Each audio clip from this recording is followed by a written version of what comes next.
You've done this program twice. StoryShards twice. Yes. There was a definite continuity. Yeah. The kind of continuity that you find surprising at first, and then you realize that you're on this path and you're in the right place, and you find these events that seem like serendipity. That's the kind of experience I had.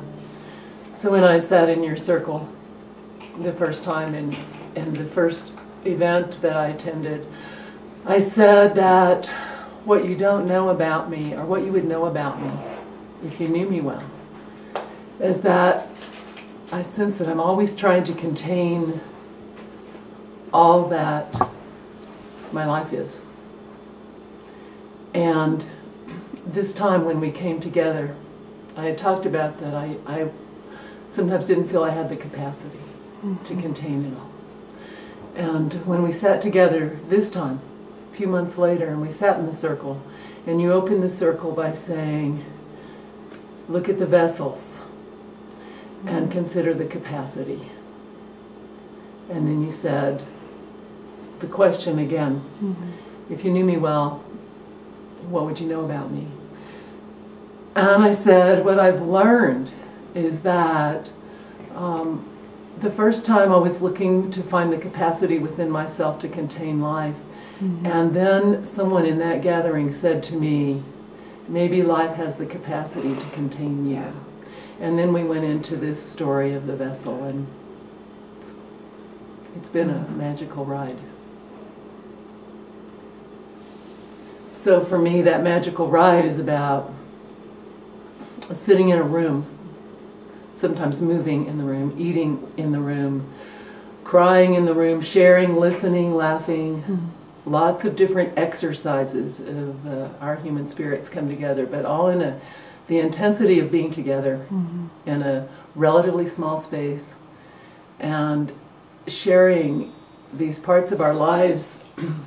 It doesn't feel threatening. It feels very comfortable and very safe, and yet it stirs something very, very deep in each of us, and that becomes apparent. And so throughout this day of gathering, sharing, like gathering the shards, StoryShards is made very clear.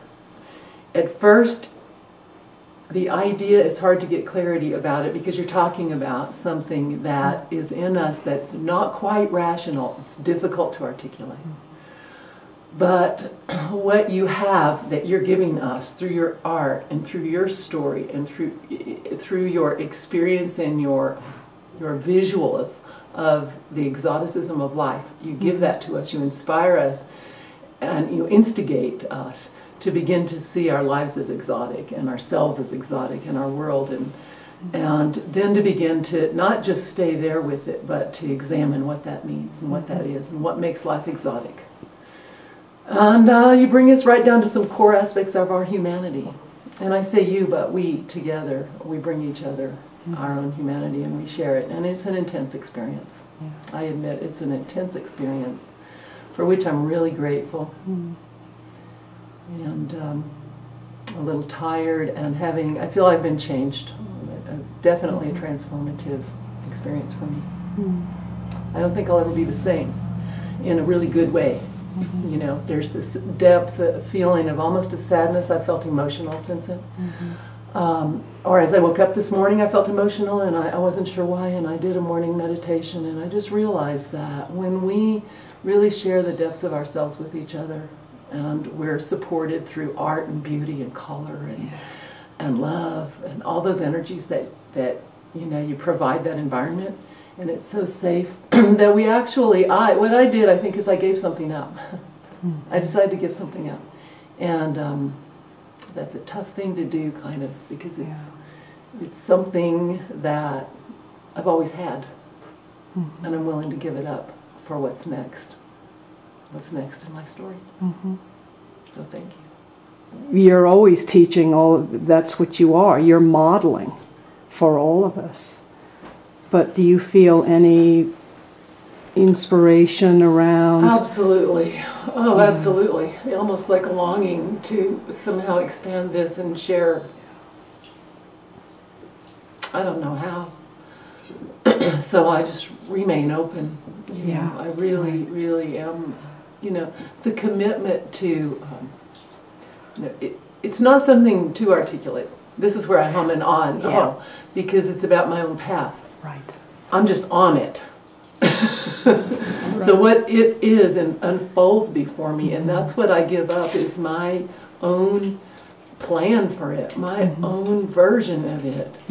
I want to give that up because I really want what that life I'm talking about that's so big, but it's so short. This is it. That's right. I get it. This is it, and I really want to do it. It's living. What did you say yesterday? I wrote it down. I know what it is. I want to be myself on purpose. Say it again. Say it again. I want to be myself on purpose. That's what I want to do.